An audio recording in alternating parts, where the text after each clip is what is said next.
The champagne glass slipped from the hotel manager's hand, shattering across the marble floor in a spray of crystal and golden liquid. Every conversation in the Grand Pearl Hotel's lobby died mid-sentence. 200 guests, dressed in their finest evening wear, turned to stare at the woman in the simple green hotel uniform who had just greeted the most powerful man in the room. Vanessa Jenkins stood perfectly still, her dark hands clasped in front of her uniform as elderly Kang Dae-sung's eyes widened in absolute shock. The words that had just left her mouth hung in the air like smoke that refused to clear. The Busan dialect rolled off her tongue with the ease of someone who had spoken it since childhood, the regional inflections and tones hitting every note with native precision. The silence stretched. Security guards froze mid-step. The hotel's general manager's face drained of color. Even the pianist in the corner stopped playing, his fingers hovering above the keys. Vanessa's heart hammered in her chest, but she kept her face calm. 10 years.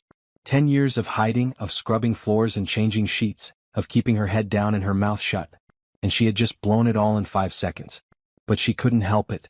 Seeing Kang Dae-sung walk through those doors, older and grayer but still carrying himself with that same gentle dignity she remembered from her childhood, something inside her had cracked.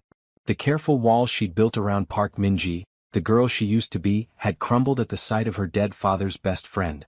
Kang Dae-sung took a step forward, his polished shoes clicking against the marble.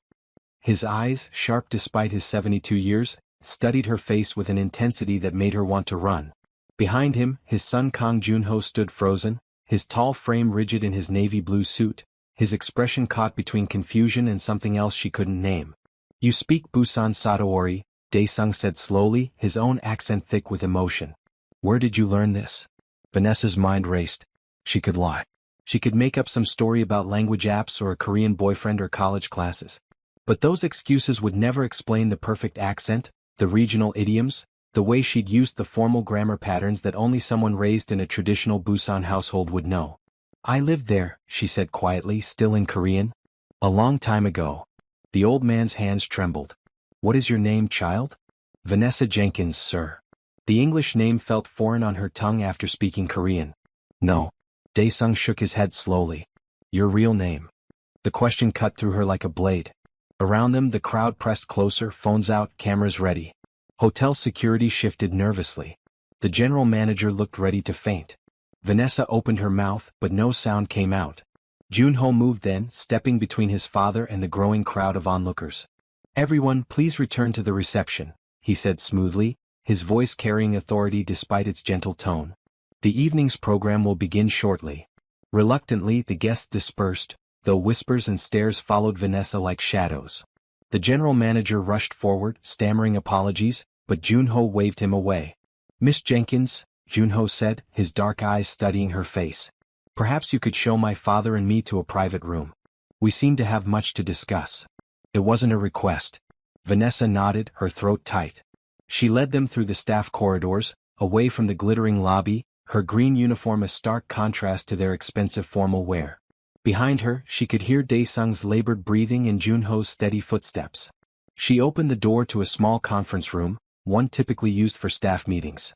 The fluorescent lights buzzed overhead as the three of them stepped inside. Dae-sung sank into a chair, his hand pressed to his chest. For a terrible moment, Vanessa thought she'd given the old man a heart attack. But he was just overcome, his eyes wet with tears. "You look like someone I knew," he whispered. "Someone very dear to me. You had a daughter. An adopted daughter. American girl, but she spoke Korean like she was born to it. Her name was Park Min-ji." Vanessa's knees went weak.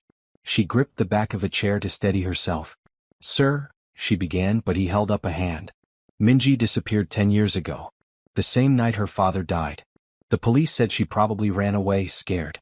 They searched but never found her. I searched too. Spent so much money, hired so many people.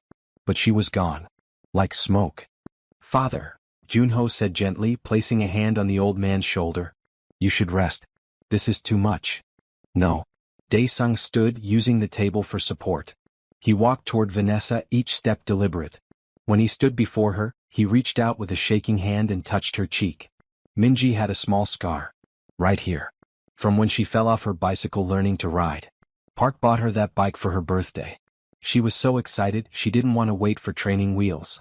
Vanessa's hand moved automatically to her left cheekbone, where a thin white line marked her brown skin. A line so faint most people never noticed it. The old man's face crumpled. It's you. What child? It's really you. Have you ever hidden who you really are because you were too afraid of what truth might cost? Vanessa lived a lie for 10 years and now everything is about to change. If this story grabs your heart, subscribe and drop a comment below telling me what you think she should do next. Should she trust these people or run? Vanessa sat in the conference room long after Dae-sung and Junho had left. The old man had wanted to stay, wanted to talk, but his health couldn't handle the emotional strain. Junho had promised they would meet again soon, once his father rested. Now, alone in the buzzing fluorescent light, Vanessa let herself remember. She was born Vanessa Marie Jenkins in Detroit. Her mother died when she was 6. She never knew her father. The foster system became her home, a rotation of houses where she never quite belonged. At 8 years old, she landed with the Hendersons, a white missionary couple preparing to move to South Korea. Would you like to come with us? Mrs. Henderson had asked, her kind face hopeful. See another part of the world? Vanessa had said yes. What else did she have in America? Korea was overwhelming at first. The sounds, the food, the language that flowed around her like a river she couldn't cross. But she was young and children learn fast. The Hendersons enrolled her in international school but also hired a tutor to teach her Korean. Within a year she could hold basic conversations. Within 2 she was fluent. Then when she was 12, the Hendersons died in a bus accident outside Seoul. And once again Vanessa was alone. The orphanage in Seoul was better than the American foster homes, but it was still temporary. Still uncertain. Until the day Mr. Park walked through the doors. Park Dong-min was a businessman from Busan, successful but not flashy. He had kind eyes and gentle hands and a smile that reached all the way to his soul. He visited the orphanage regularly, donating money and time. He'd never married, had no children of his own, and at 58, everyone assumed he'd stay that way. But he saw Vanessa sitting alone in the corner, reading a Korean picture book with fierce concentration, and something in him shifted. You're trying very hard, he said to her in Korean.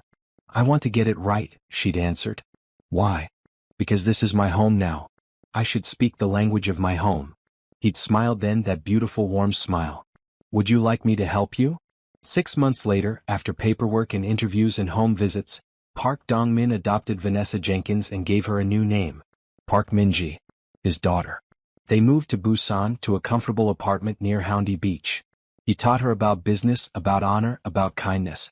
He introduced her to his friends, including Kang Dae-sung, who treated her like a beloved granddaughter. He enrolled her in the best schools and celebrated when she topped her class. But he also taught her other things. Self-defense.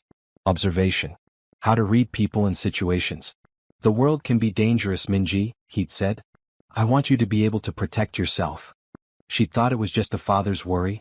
She was wrong. The night she turned 18, they celebrated with galbi and her favorite strawberry cake. Mr. Park had given her a necklace, a simple silver pendant with a small pearl. You're precious to me, he'd said. More than any business deal or amount of money. You're my daughter. My family. That night, 3 men broke into their apartment. Vanessa heard them first. She'd been studying in her room when the sound of splintering would made her freeze. Then her father's shout cut short. Then thuds and crashes. She ran to his room, saw him on the floor, blood on his face. The men wore dark clothes and masks. One grabbed her, but her father's training kicked in. She twisted free, struck hard, and ran. Go, her father gasped. Run, Min-ji. Don't come back. Don't trust anyone. Run. She ran. Down the stairs, out the back entrance into the Busan night. Behind her, she heard sirens. She hid in an alley, shaking, terrified. When she finally crept back hours later, police tape blocked the building. Neighbors stood in clusters, whispering. An ambulance sat empty, its back doors open. She heard an officer say the words. Park Dong-min, dead. Robbery looks like. They took cash and jewelry. Whole place torn apart. But Min-ji knew better. Her father had taught her to observe. She'd seen those men searching for something specific, tearing through his desk, his files. This wasn't random theft. And she'd heard one of them speak. Just 2 words before she ran. 2 words in perfect Seoul Korean. Find it. Find what? She couldn't go to the police. Her father's last words were clear. Trust no one. So 18-year-old Park Min-ji disappeared. She took the emergency money her father had hidden, bought a ticket to America, and became Vanessa Jenkins again. But she couldn't stay away. A year later she returned to Korea with fake papers, a different look and a plan. She dyed her hair, wore colored contacts and applied for low-level jobs at hotels. Hotels where rich businessmen stayed. Hotels where secrets were traded over expensive whiskey. She learned that the Grand Pearl Hotel, owned by the Kong family, had been a frequent meeting place for her father and his business associates. So she got a job there. Started as a housekeeper. Wash, listen, learn.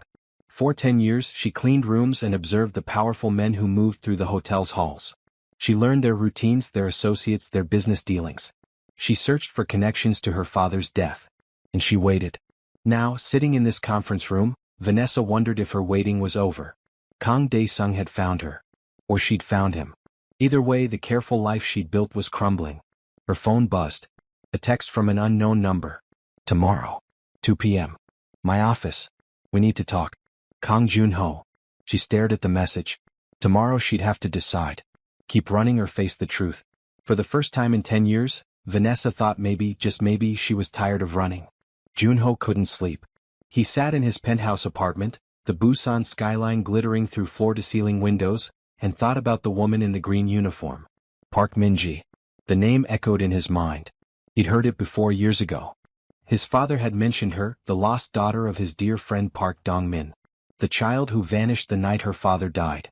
Jun-ho had been 25 then, busy building his career, preparing to take over the family business. He'd paid little attention to the tragedy beyond offering condolences. But his father had grieved deeply. Had spent millions searching for Min-ji.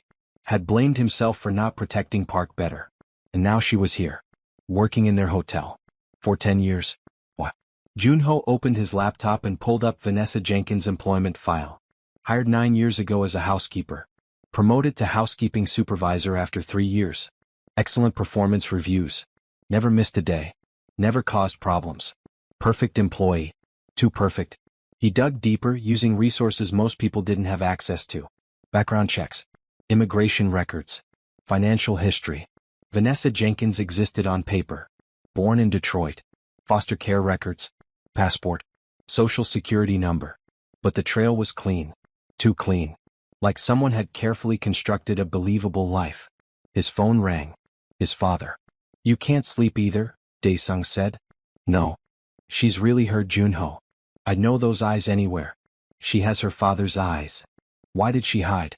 Why work as a maid in our hotel? Silence. Then, maybe she's searching for the same answers I've been searching for. What answers? Why Park died? The police said robbery. I never believed it. Park was too careful. Too smart. Something else happened that night. Jun-ho remembered the funeral. His father's tears. The closed casket. The whispers that Park had been involved in something dangerous. What was he working on before he died? Jun-ho asked. A development deal. We were partners. Busan waterfront property. Would have transformed the whole area. Worth billions eventually. What happened to the deal? It died with him. The land went to auction. Someone else bought it. Built a massive complex. Who? A company called Haedong Development. Run by Choi Sung-min. The name meant nothing to Jun-ho. Should I know him? He used to work for us. Operations director at the hotel. Retired about 8 years ago. Jun-ho sat up straighter. A former employee. Access to information. Access to the hotel. Access to Park's meetings and conversations. Did you ever suspect him? Of what? Of being involved in Park's death. His father's sharp intake of breath was answer enough. I had suspicions, Dae-sung admitted. But no proof. And by the time I thought to look closer, he'd retired and moved away. Started his company. Became successful. On the exact land you and Park wanted to develop. Yes. Jun-ho's mind raced. If Choi was involved, if he'd somehow stolen the deal, killed Park to get it, then Min-ji, Vanessa, whoever she was, might be in danger. If she was investigating, asking questions, getting too close to the truth. I need to talk to her, Jun-ho said. Be gentle. She's been through so much. I will. The next morning, Jun-ho arrived at the hotel early. He found Vanessa in the staff locker room, changing into her uniform. She wore a red blouse under her green vest today. The color suited her. Miss Jenkins, he said. She turned, startled. Then her expression smoothed into professional calm. Mr. Kong. Good morning. Please come to my office. We need to talk. She hesitated. He could see the calculation in her eyes, the debate. Run or stay. It's important, he added. And I promise you're safe. That seemed to decide her. She nodded and followed him through the hotel's marble corridors to the executive elevator. They rode up in silence, the space between them heavy with unspoken questions. His office was simple despite his wealth.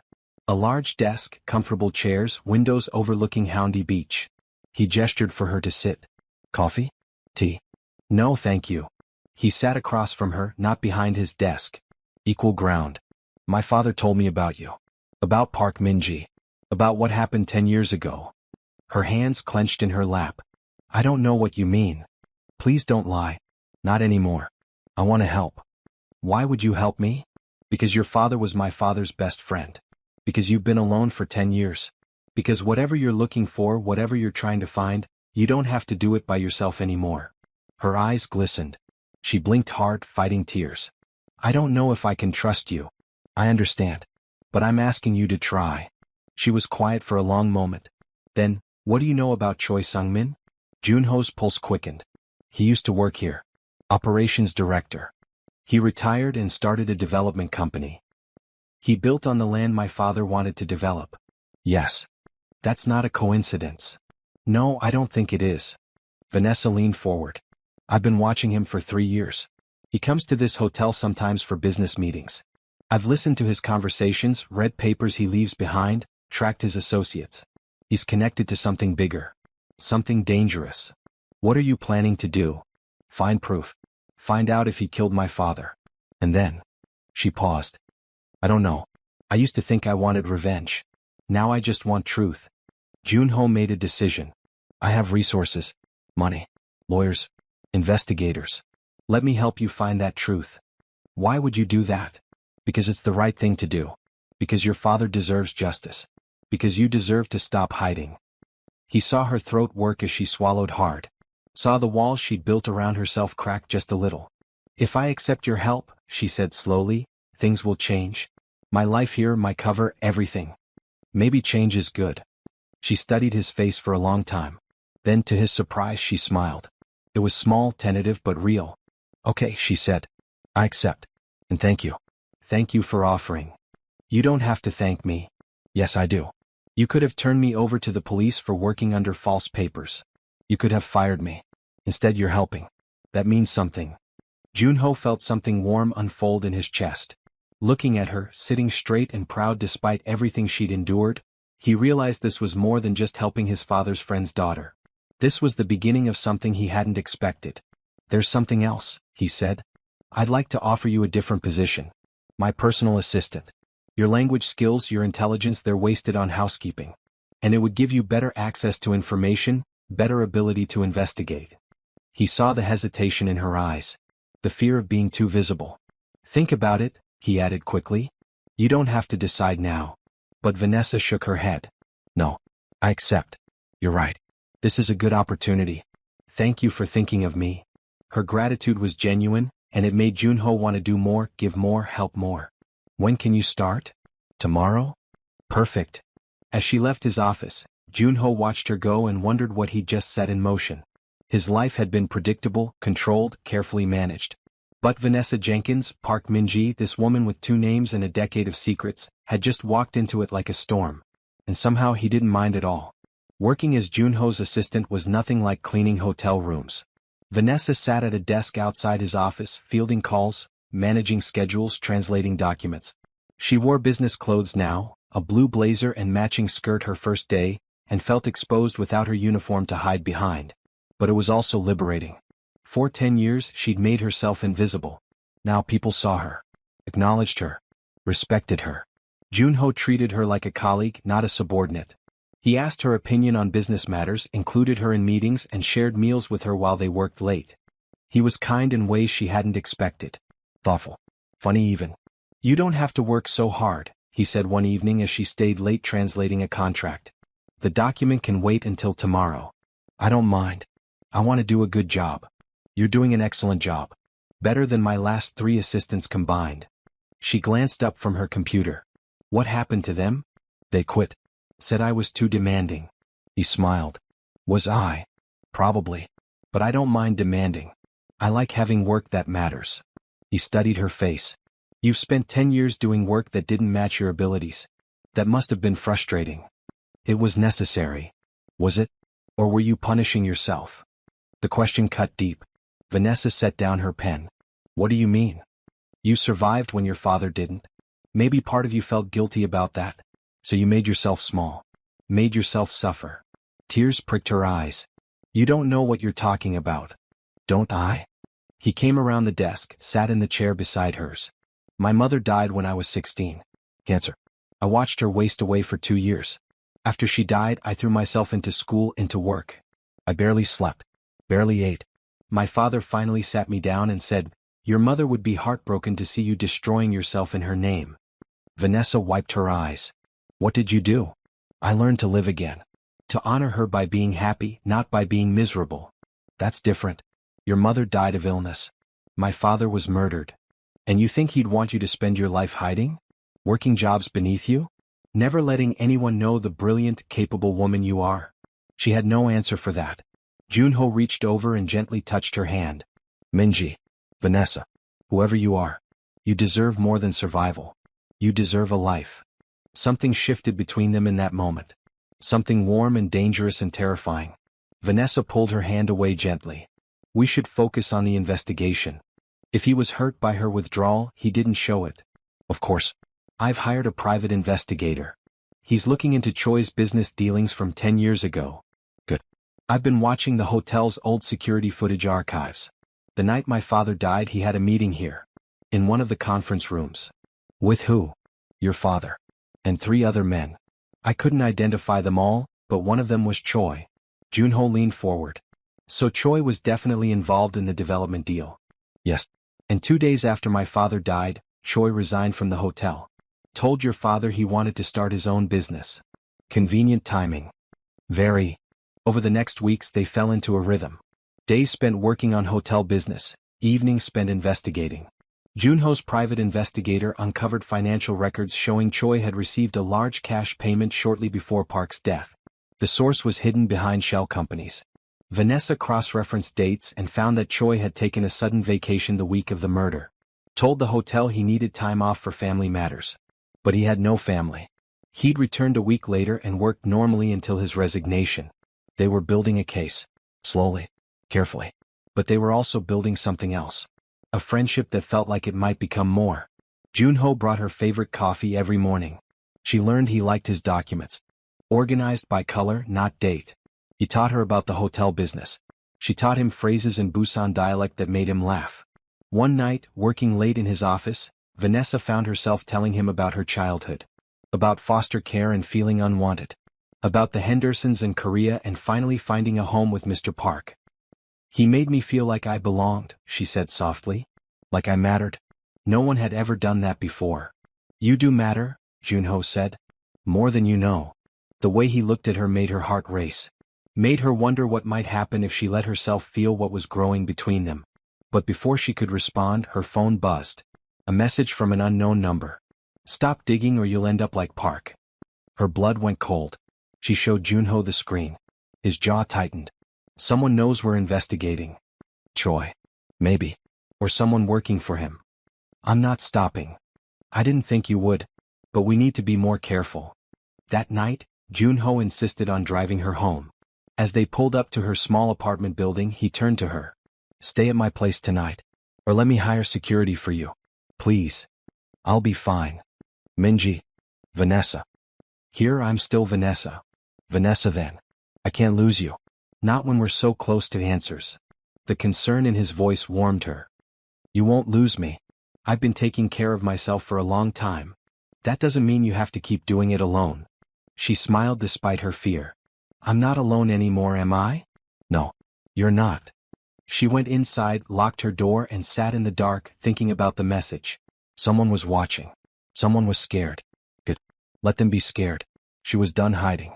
But as she lay in bed that night, Vanessa couldn't stop thinking about Junho's eyes when he'd said he couldn't lose her. Couldn't stop remembering the warmth of his hand on hers. She was falling for him. Despite everything. Despite knowing it complicated her mission. Or maybe because of it. Maybe her father had been right. Maybe life was more than just surviving. Maybe it was also about love and trust and letting people in. She fell asleep thinking about possibilities. About futures she'd never let herself imagine before. About hope. The hotel's annual gala was the social event of the season. 400 guests, most of Busan's elite, gathered in the Grand Pearl's ballroom to celebrate the Kong family's 40th anniversary in the hospitality business. Vanessa stood near the edge of the room in a stunning maroon dress, her role tonight both professional and personal. She was Junho's assistant, but also his date, though neither of them had explicitly called it that. "You look beautiful," Junho had said when he picked her up, his eyes warm with appreciation. "You look very handsome yourself," she'd replied, taking in his perfectly tailored navy suit. Now, watching him work the room with his father, Vanessa felt a surge of pride. He was good at this. Gracious. Charming. But also genuine. He remembered names, asked about families, listened when people spoke. Dae-sung caught her eye and smiled. The old man had welcomed her back into his life with open arms, treating her like the granddaughter he'd lost. He told her stories about her father, shared photos, and cried with her over their shared grief. "You've made my father happy," Junho said, appearing at her side with 2 glasses of champagne. "I haven't seen him smile this much in years. He's made me happy too. It's nice to have family again." "Is that all we are? Family?" She looked up at him, saw the question in his eyes. "What do you want us to be?" "More," he said simply. "If you're ready." Her heart stuttered. She was about to answer when she saw them. 4 men in server uniforms moving through the crowd. But their movements were wrong. Too purposeful. Too coordinated. And their eyes kept tracking to one spot. The table where Dae-sung sat, talking with business partners. Vanessa's training kicked in. She scanned their hands, their postures, their paths. Then she saw the bulge under one man's jacket. Not a weapon but something. A syringe maybe. Or a drug to slip into a drink. "Junho," she said urgently. "Your father. Those men." He followed her gaze, saw what she saw. Security. But security was on the other side of the room. And the men were moving fast now, splitting up, surrounding Dae-sung's table. Vanessa didn't think. She moved. She crossed the ballroom floor in seconds, her heels clicking rapidly against marble. The first man reached Dae-sung just as she arrived. She grabbed his wrist as he extended his hand toward the old man's champagne glass. "I don't think so," she said. The man jerked back, surprised. The small vial in his palm clattered to the floor. Vanessa kicked it away, then swept the man's legs out from under him. He went down hard. The ballroom erupted in screams. The other 3 men rushed forward. Vanessa stepped between them and Dae-sung, her body a shield. The first attacker swung at her. She ducked, countered with a strike to his solar plexus. He stumbled back, gasping. The second man grabbed her from behind. She drove her elbow into his ribs, twisted free, and used his momentum to throw him into the third man. They went down in a tangle. But the fourth man had circled around. He lunged for Dae-sung directly. Vanessa spun, caught his arm, and used a joint lock her father had taught her. The man cried out in pain and dropped to his knees. Hotel security finally arrived, tackling the men, pinning them down. Police sirens wailed in the distance. Vanessa stood in the center of the chaos, breathing hard, her maroon dress torn at the hem, her hair coming loose from its pins. The entire ballroom stared at her. Junho reached her first, his face pale. "Are you hurt?" "I'm fine." "Your father?" "He's okay. Thanks to you." Dae-sung was indeed fine, though shaken. He looked at Vanessa with something like awe. "You saved my life." "I did what anyone would do." "No," the old man said firmly. "You did what your father trained you to do. He taught you well." Police arrived and took the 4 men away. Hotel security retrieved the vial. Testing would later reveal it was a fast-acting poison, something that would have looked like a heart attack. Someone had tried to kill Kang Dae-sung. And Vanessa had stopped them. As the guests slowly dispersed, still buzzing with shock and excitement, Junho pulled Vanessa aside. "We need to talk. Privately." They went to his office, the party noise fading behind them. Once inside, he turned to her, his expression intense. "Who are you really? A maid who speaks Korean? An assistant who can fight like a trained soldier? Which is the real you?" Vanessa sank into a chair, suddenly exhausted. "All of it. None of it. I don't even know anymore. Those moves, that training. That wasn't just self-defense classes. My father. He was more than a businessman. I don't know what exactly. But he knew things. Dangerous things. And he made sure I could protect myself. Do you think this is connected?" The attack tonight and your father's death. I don't know. Maybe. If someone wanted your father dead, if it's related to the same business deal. Junho began to pace. Choi. It has to be Choi. He's the connection. He was there 10 years ago. He benefited from my father and Park not completing their deal. And now maybe he's scared we're getting too close to the truth, Vanessa finished. So he's trying to eliminate loose ends. Your father was a loose end. Now mine is too. The implications hung heavy in the air. This wasn't just about old murders and stolen business deals anymore. This was active, current, dangerous. We have to go to the police, Junho said. With what proof? We have suspicions, theories, nothing concrete. We have those men downstairs, who probably don't know who hired them.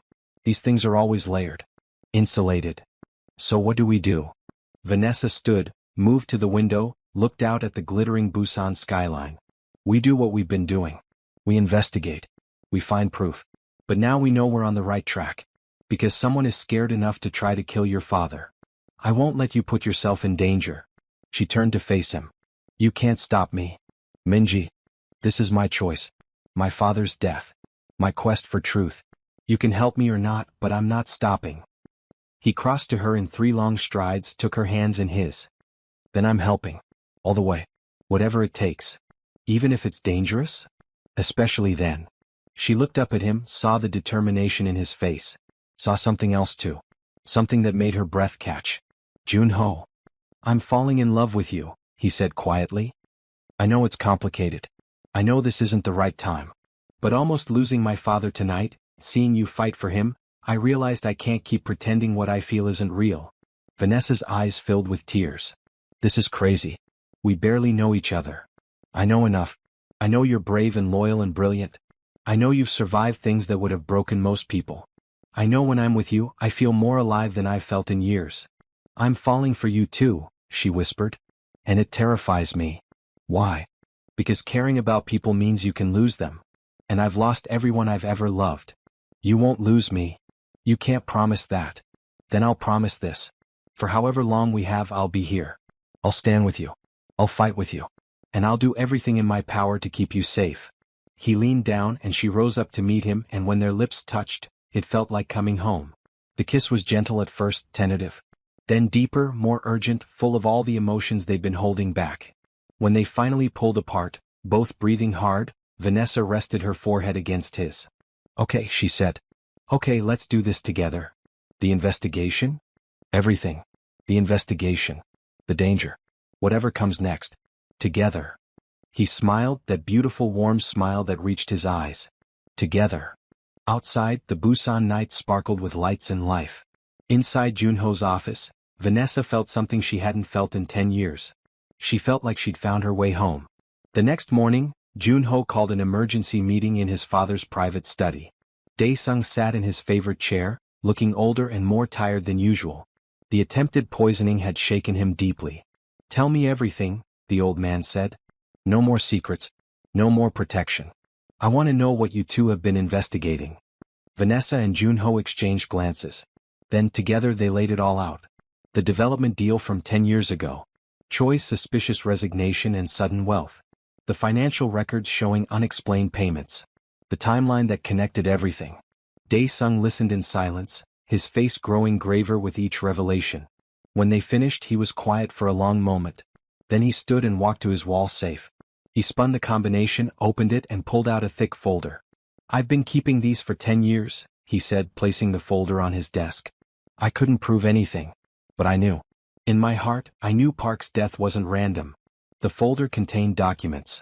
Contracts. Emails. Meeting notes. The waterfront development was worth billions, Dae-sung explained. Park and I had acquired the land through a complex series of purchases. We kept it quiet because we knew if word got out, prices would skyrocket. We planned to announce the project at the end of that month. Who else knew about it? Junho asked.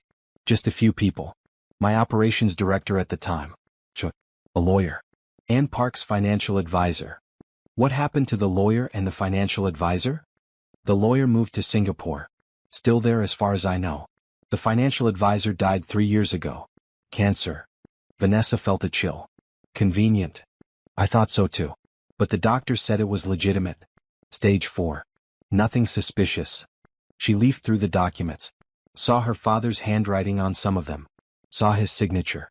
Saw plans and projections and dreams written in blue ink. Tears blurred her vision.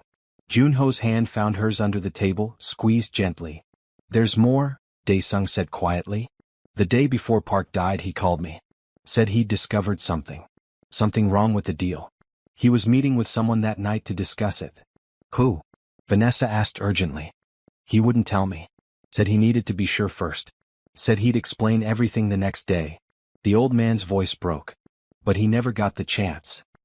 "He discovered something wrong with the deal," Junho said slowly. "What if he found out someone was stealing it? What if he confronted them? And they killed him to keep him quiet," Vanessa finished. The pieces were falling into place. But they still needed proof. Solid, undeniable proof.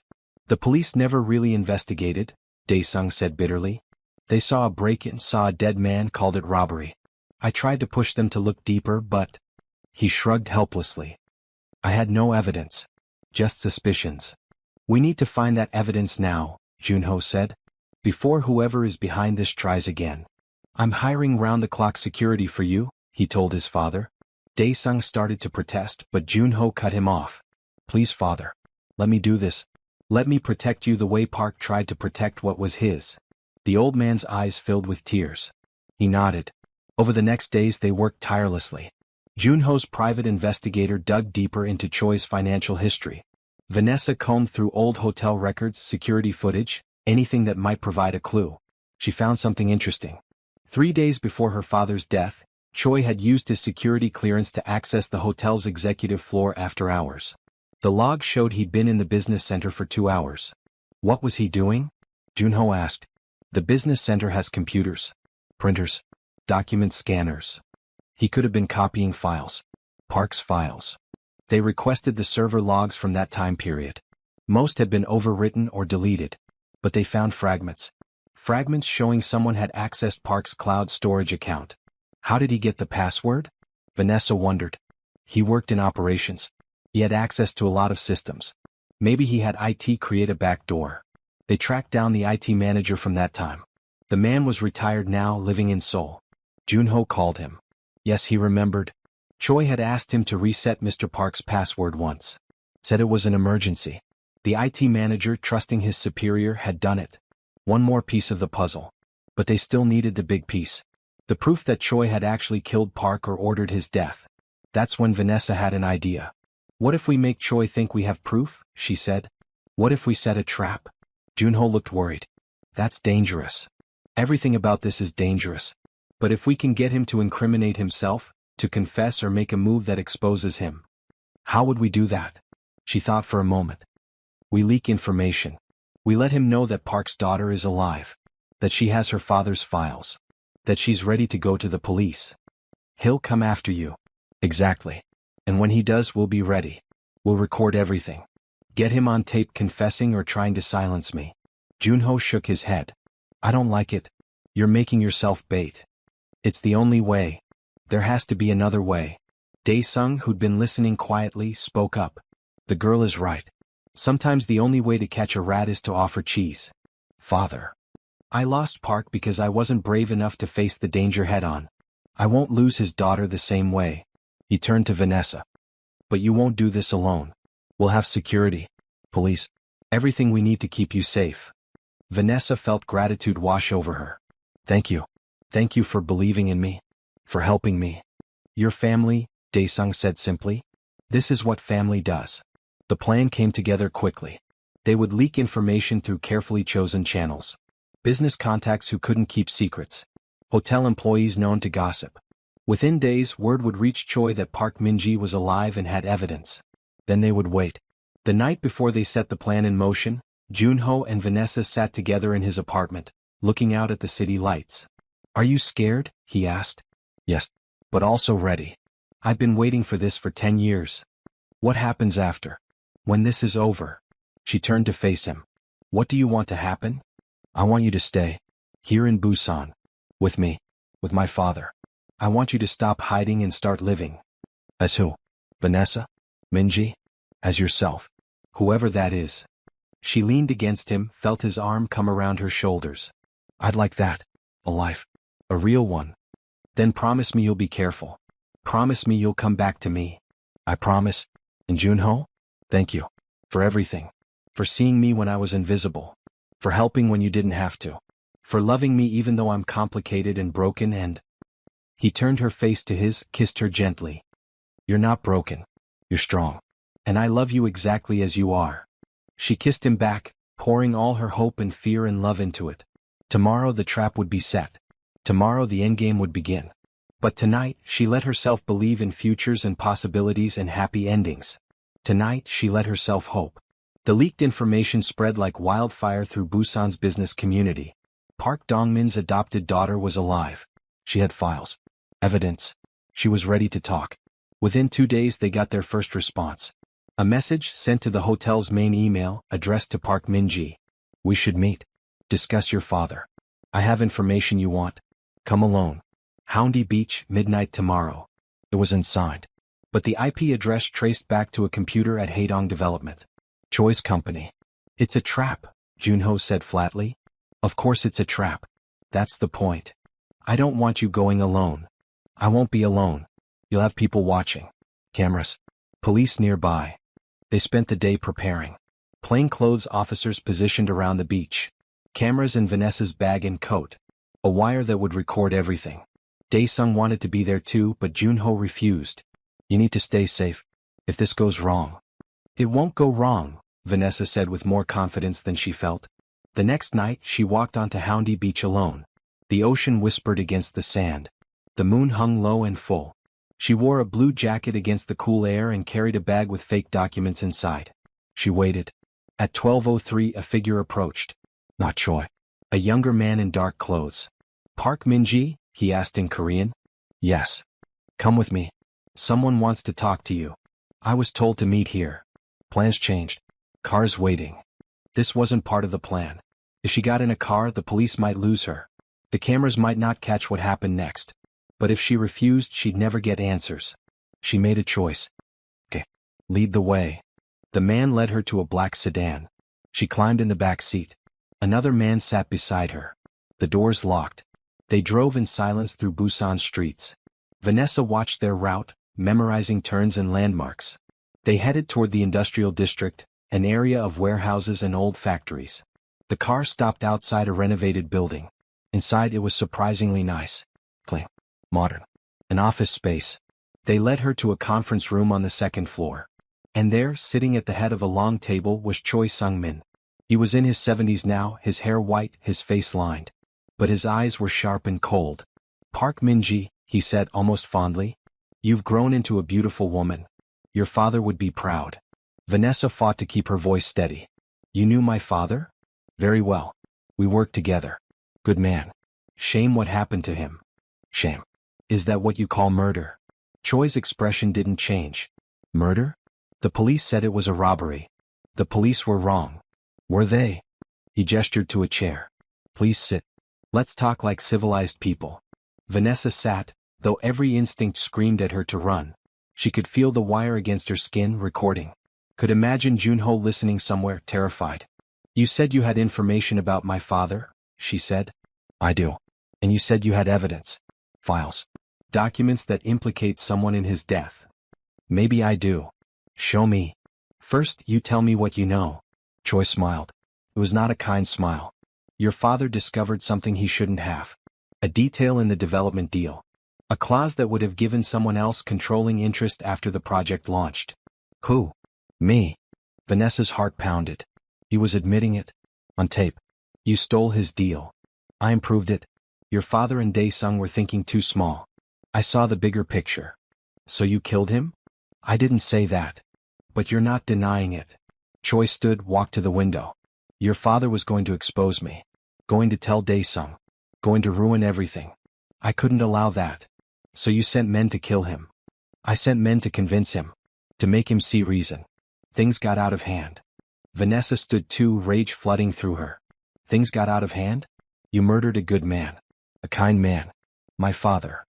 He wasn't your father. He was a childless old man who felt sorry for you. He loved me. Did he? Or did he just need someone to care for him in his old age? The words were designed to hurt. They did.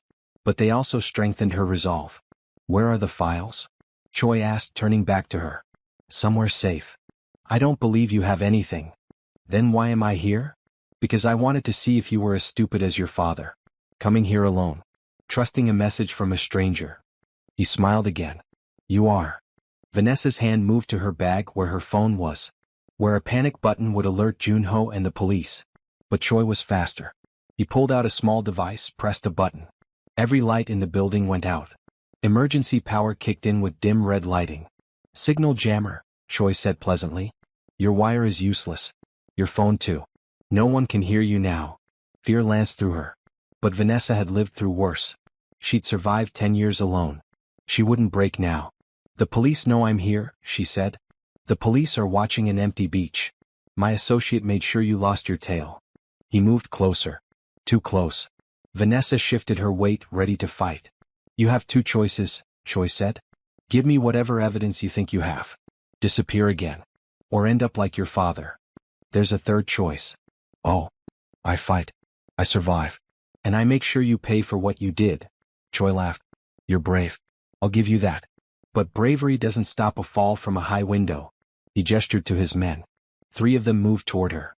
Vanessa didn't wait. She grabbed the nearest chair, swung it hard. Caught one man in the shoulder. He stumbled back. She ran for the door. Locked. She spun, pressed her back against it, faced the men. They came at her together. She fought. Used every technique her father had taught her. Strikes. Blocks. Joint locks. But there were 3 of them. And they were bigger. Stronger. One grabbed her arm. She twisted free. Another caught her hair. She drove her heel into his instep. He let go. But the third man got behind her, arms around her chest, lifting her off the ground. She struggled. But his grip was iron. Choi walked over, stood in front of her. Still fighting. Admirable but pointless. Vanessa spat in his face. He wiped it away calmly. Then he nodded to the man holding her. They dragged her toward the window. And Vanessa realized she might have made a terrible, fatal mistake. The window loomed closer. Vanessa kicked hard, connected with someone's knee.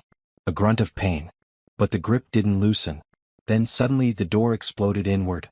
Junho burst through, followed by 6 police officers. Behind them, more security. The room flooded with people. Let her go, Junho shouted. The men holding Vanessa hesitated. Choi's face went pale. Let her go now, an officer commanded, hand on his weapon holster. They released her. Vanessa stumbled forward. Junho caught her, held her tight. I've got you, he whispered. I've got you. How did you find me? She asked. GPS tracker in your shoe. You disappeared from the beach, we knew something was wrong. We followed the signal here. Police moved in, handcuffing Choi and his men. Reading rights. Taking statements. Choi stared at Vanessa with pure hatred. You think this is over? You think you've won? I think you're going to prison, she said steadily. For my father's murder. For attempted murder tonight. For everything. You have no proof. Actually, Junho said, pulling out his phone, we have plenty. He'd been recording from the moment he arrived. Had captured Choi's confession on video. The admission about the deal. The confirmation that he'd sent men after Park. It wasn't perfect evidence. Any good lawyer could argue it was coerced or taken out of context. But combined with the financial records, the timeline, the witnesses they'd gathered over weeks of investigation, it was enough. More than enough. As police led Choi away, Vanessa felt something release inside her chest. 10 years of tension. 10 years of fear and anger and grief. It wasn't completely over yet. There would be trials. Testimony. Legal battles. But the man who'd killed her father was finally facing justice. Junho drove her back to his apartment. She was shaking, adrenaline crash hitting hard. He wrapped her in a blanket, made her tea, sat beside her on the couch. You scared me, he said quietly. When the signal moved and we realized you'd gotten in a car, I almost lost my mind. I'm sorry. I thought I could handle it. You almost died. But I didn't. You saved me. We saved each other. She leaned against him, felt his warmth, his solidity. What happens now? Now we let the legal system do its work. We gather evidence. We build the strongest case possible. And then you decide who you want to be. Park Minji? Vanessa Jenkins? Someone new entirely? She thought about it. Thought about the girl who'd hidden for 10 years and the woman who'd finally stopped running. Both, she said finally. I'm both. Minji is who I was. Vanessa is who I became. I don't have to choose. No, you don't. Over the next weeks, they worked with prosecutors, provided evidence, connected dots. The case against Choi grew stronger every day. Investigators found more. A witness who'd seen Choi meeting with known criminals the week before Park's death. Financial records showing payments to 3 men who matched descriptions of the home invaders. Security footage from a convenience store near Park's apartment building showing those same men on the night of the murder. Piece by piece the truth emerged. Choi had indeed manipulated the development deal. Had inserted clauses that would give him majority control after the project launched. Park discovered it during a routine contract review. Confronted Choi. Told him he was going to expose everything. So Choi hired men to convince Park to stay quiet. But Park fought back. And the situation escalated. They killed him. Made it look like a robbery. Choi took the development plans and, over the next year, quietly bought the land through shell companies. Then he resigned from the hotel, started his own company, and built his fortune on stolen dreams. The trial was set for 3 months out. The prosecutor was confident in his case. During this time, Vanessa started therapy. Dealing with trauma. Processing grief. Learning to live in the light instead of shadows. Junho was with her every step. Patient. Supportive. Loving. Dae-sung treated her like family.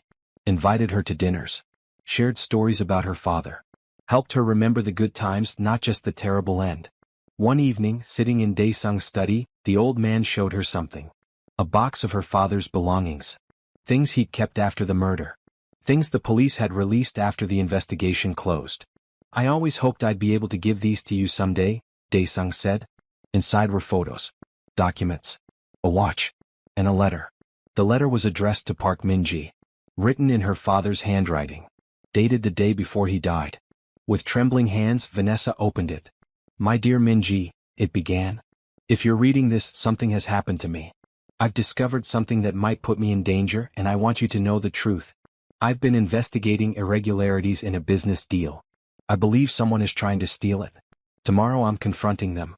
If things go wrong, know this, you are the best thing that ever happened to me. You brought joy to my life when I thought I'd spend my last years alone. You are my daughter in every way that matters. Be brave, be strong, and live a full, beautiful life. Don't let my mistakes or my choices limit yours. I love you. Always. Your father, Park Dong-min. Vanessa wept. Junho held her while she cried. Dae-sung sat quietly, tears running down his own face. He knew, Vanessa said through her sobs. He knew it was dangerous. But he did the right thing anyway. That's who he was, Dae-sung said. Brave. Honorable. Good. I want to be like him. You already are. That night, Vanessa made a decision. She would testify at the trial. Would tell the world who she was. Would honor her father's memory by being brave and strong and good. No more hiding. No more fear. Just truth. And justice. And love. You've been on this journey with Vanessa from the beginning. You've seen her hide, fight, and finally find the courage to face her past. But the trial is coming. The final confrontation with the man who destroyed her family. Will justice prevail? Don't miss what happens next. Subscribe and comment below with your thoughts. What would you do in Vanessa's place? The courthouse was packed. Media lined the steps outside, cameras flashing. Inside, every seat was filled. Vanessa sat in the witness waiting room, wearing a green dress her father had once bought her. She'd found it in the box of belongings, carefully preserved. It still fit. Junho sat beside her, holding her hand. Dae-sung waited outside, too anxious to sit still. You don't have to do this, Junho said for the 10th time. The prosecutor has enough without your testimony. I want to. I need to. The door opened. A court officer appeared. Mississippi Park? They're ready for you. She stood, smoothed her dress, took a deep breath. The courtroom was imposing. High ceilings. Dark wood. The judge sitting elevated, looking down. The jury box filled with 12 faces. And there at the defense table, Choi Sung-min. He looked smaller now. Older. Less powerful. Vanessa walked to the witness stand, was sworn in, sat down. The prosecutor, a woman named Lee So-young, approached with a kind smile. Please state your name for the record. Park Min-ji. Also known as Vanessa Jenkins. Thank you. Mississippi Park, can you tell us about your relationship with Park Dong-min? And Vanessa did. She told them everything. How he'd adopted her. How he'd given her a home and a family. How he'd taught her Korean and culture and kindness. How he'd been murdered when she was 18. The courtroom was silent. Even the press stopped typing. The night of your father's death, where were you? At home. In our apartment. Studying. What happened? I heard men break in. Heard my father shouting. I ran to help, but he told me to run away. So I did. Why didn't you go to the police? My father's last words were, don't trust anyone. I was scared. Alone. I didn't know who to trust. What did you do instead? I left Korea. Went back to America. But I couldn't stay away. I came back a year later. Got a job at the Grand Pearl Hotel. Why that hotel specifically? Because I knew my father did business there. I thought if I watched, if I listened, I might find answers about who killed him. And did you? Eventually. Yes. She told them about discovering Choi's connection. About the stolen development deal. About investigating for years until she had enough evidence to act. The prosecutor presented documents. Financial records. Testimony from the IT manager. Security footage. Communication logs. Piece by piece the case came together. Then it was the defense attorney's turn. He was aggressive. Tried to make Vanessa seem unstable. Suggested she was making up stories because she was bitter about her father's death. Isn't it true you lived under a false identity for 10 years? Yes. Isn't that illegal? Yes. So you're a criminal yourself? The prosecutor objected. The judge sustained it. But the defense attorney kept pushing. Tried to shake her. Tried to make her angry or upset. Vanessa stayed calm. Answered truthfully. Let her love for her father shine through every word. When she finished, there wasn't a dry eye in the courtroom. Other witnesses testified over the next days. The private investigator. The IT manager. Financial experts who explained the money trail. Police who'd reviewed the original investigation and found it lacking. Even Dae-sung testified. Spoke about his friendship with Park. His suspicions. His decade of searching for truth. Finally, the prosecution rested. The defense presented their case, but it was weak. Choi's lawyers tried to suggest Park had been involved in something illegal himself. That he'd brought his death on himself. But the evidence didn't support it. The jury didn't believe it. After 2 weeks of testimony, closing arguments began. The prosecutor spoke passionately about justice. About a good man killed for standing up for what was right. About a daughter who'd lost everything but never gave up searching for truth. The defense attorney spoke about reasonable doubt. About the lack of physical evidence tying Choi directly to the murder. About the possibility of other suspects. Then the jury deliberated. For 6 hours. When they returned, the verdict was unanimous. Guilty of first-degree murder. Guilty of conspiracy. Guilty of fraud. Guilty on all counts. Choi's face crumbled. His lawyers protested. But it was over. The judge sentenced him to life in prison without possibility of parole. Vanessa sat in the gallery, tears streaming down her face. Junho's arm around her shoulders. Dae-sung's hand in hers. It's done, the old man whispered. Your father can rest now. Outside the courthouse, media swarmed. But Vanessa was ready. She stood at the microphone, Junho and Dae-sung flanking her. Today justice was served, she said clearly. My father, Park Dong-min, was a good man who did the right thing even when it was dangerous. He paid for that with his life. But his killer has finally been held accountable. I want to thank the prosecutors, the police, everyone who helped bring truth to light. And I want to say to anyone who's lost someone they love, don't give up. Keep searching for answers. Keep fighting for justice. Truth may take time, but it's worth waiting for. The questions came fast. She answered some. Deflected others. Finally, Junho stepped in. That's all for today. Thank you. They left, pushing through the crowd to a waiting car. That evening, Vanessa visited her father's grave for the first time since the trial began. The cemetery was quiet, peaceful. She knelt beside the headstone, traced his name with her fingers. It's over, Dad, she said softly. He's going to prison. You can rest now. And I can too. She felt Junho's presence behind her, giving her space but staying close. I'm going to live the life you wanted for me, she continued. I'm going to be happy. I'm going to let people love me. I'm going to stop hiding. I promise. The wind rustled through the trees almost like an answer. When she stood, Junho took her hand. Ready? He asked. Yes. Let's go home. Home. The word felt right. Felt true. Because she had one now. A real one. with people who loved her, with Junho and Daesung, with a future full of possibilities, with hope. 6 months after the trial, Vanessa stood in a conference room at Kong Industries, looking out at Busan's transformed waterfront. Where abandoned warehouses once stood, a beautiful development now rose. Parks, housing, shops, a community center. The Park Kong Memorial Development. Built with the original plans her father and Daesung had created. Funded by both families. Dedicated to creating opportunities for people who needed them most. Profits from the development went to scholarships. Specifically, scholarships for orphans and foster children. Kids like Vanessa had been. "It's beautiful," she said.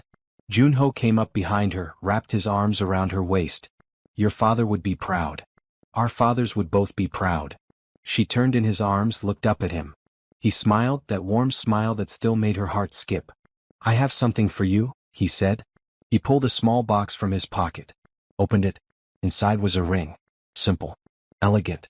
A single pearl surrounded by small diamonds. "Park Minji. Vanessa Jenkins. The woman I love, whatever name you choose. Will you marry me?" Tears filled her eyes. Happy tears this time. "Yes. Yes, of course yes." He slipped the ring on her finger. Kissed her gently. Outside, Busan sparkled in the sunlight. They planned the wedding for spring. A blend of Korean and American traditions. Held at a hotel overlooking Haeundae Beach. The ceremony was beautiful. Vanessa wore a white dress for the American portion, then changed into a traditional Korean hanbok in brilliant red and blue for the Korean ceremony. Daesung walked her down the aisle, tears in his eyes. "Your father would be so happy," he whispered. "He'd be happy you're here," she whispered back. "Thank you for being my family. Always, my dear. Always." The wedding was everything she'd never let herself dream about. Friends from the hotel. Business associates. New friends she'd made since coming out of hiding. Even the prosecutor who'd helped put Choi away. During the reception, Vanessa gave a speech in both English and Busan dialect. "I spent 10 years hiding," she said. 10 years being afraid. Afraid to trust. Afraid to love. Afraid to be seen. But I learned something through all of this. Family isn't just blood. It's the people who choose to love you. Who stand by you. Who fight for you. My father, Park Dongmin, chose to love me when I was a child nobody wanted. Daesung chose to welcome me back when I'd been lost for so long. And Junho chose to see me, really see me, when I was trying to be invisible. I'm grateful. So grateful. For all of you. For this new beginning. For the chance to live fully and love completely. Thank you." There wasn't a dry eye in the room. Later, dancing with Junho under soft white lights, Vanessa felt something she'd thought she'd lost forever. "What are you thinking about?" Junho asked. "How lucky I am. How far I've come. How different my life is from what I thought it would be. Better or worse? So much better. I have you. I have your father. I have work I care about. I have a purpose." "What purpose?" "Helping others. The scholarship program. I'm starting a foundation. 4 kids in foster care. To help them find families. Find homes. Find belonging." "That's beautiful. It's what my father would have wanted. To turn pain into something good. To help others the way he helped me. He'd be very proud of you." "I hope so." 3 years later, Vanessa stood in a university auditorium, handing scholarships to 20 students. All orphans or foster children. All getting full rides to college. One girl, a shy 16-year-old named Hannah, approached her afterward. "Thank you," Hannah said in English, her accent thick. "This means everything." "Where are you from?" Vanessa asked. "Cambodia. I came here 2 years ago. Foster family brought me. They're nice. But I miss home." "I understand. I felt that way too. But you'll find your place. I promise." "Did you?" "Find your place." Vanessa looked across the room to where Junho stood with their 2-year-old daughter, Minaseo. She had Vanessa's dark skin and Junho's eyes. She was laughing, clapping her hands. "Yes," Vanessa said with certainty. "I found my place. And you will too." That night, putting Minaseo to bed, Vanessa told her daughter a story. "Once upon a time," she began, "there was a little girl who felt lost. She didn't know where she belonged. But then a kind man gave her a home. And she learned that family isn't about where you come from. It's about who loves you." "Did the girl find her family?" Minaseo asked sleepily. "She did. She found family everywhere. In unexpected places. With unexpected people. And she lived happily ever after." "I like that story, Mama." Me too, baby. Me too. After Minicio fell asleep, Vanessa stood at the window looking out at the city lights. Junho joined her, slipped his arm around her waist. What are you thinking about? My father. How he'd love seeing Minicio. How he'd love knowing that his story didn't end in tragedy. That it led to this. To us. To a family. To happiness. Do you still miss him? Every day. But it doesn't hurt the way it used to. Now when I think of him, I remember the good things. The love. The laughter. The way he made me feel seen and valued. That's his real legacy. Not the business deals or the money. The love he gave you. The person you became because of it. Vanessa turned to face her husband. And the love I can give others now. The families we're helping create through the foundation. The children we're giving opportunities to. That's all because of him. He'd be proud. I hope so. I really hope so. She thought about the girl she'd been. Orphaned. Lost. Searching for belonging. Thought about the woman she'd become. Found. Love. Home. The journey from Vanessa Jenkins to Park Min-ji and back again had been long. Painful. Hard. But it had also been worth it. Because she'd learned what her father had tried to teach her all along. That love matters most. That kindness is strength. That family is what you make it. That hope is always worth holding on to. That even in the darkest times, light can find a way through. Standing in her beautiful home with her husband beside her and her daughter sleeping peacefully down the hall, with the memory of her father wrapped around her like a warm blanket, Vanessa finally understood what it meant to be whole. She was Park Min-ji. She was Vanessa Jenkins. She was a daughter, a wife, a mother, a friend. She was home. And that was enough. More than enough. It was everything.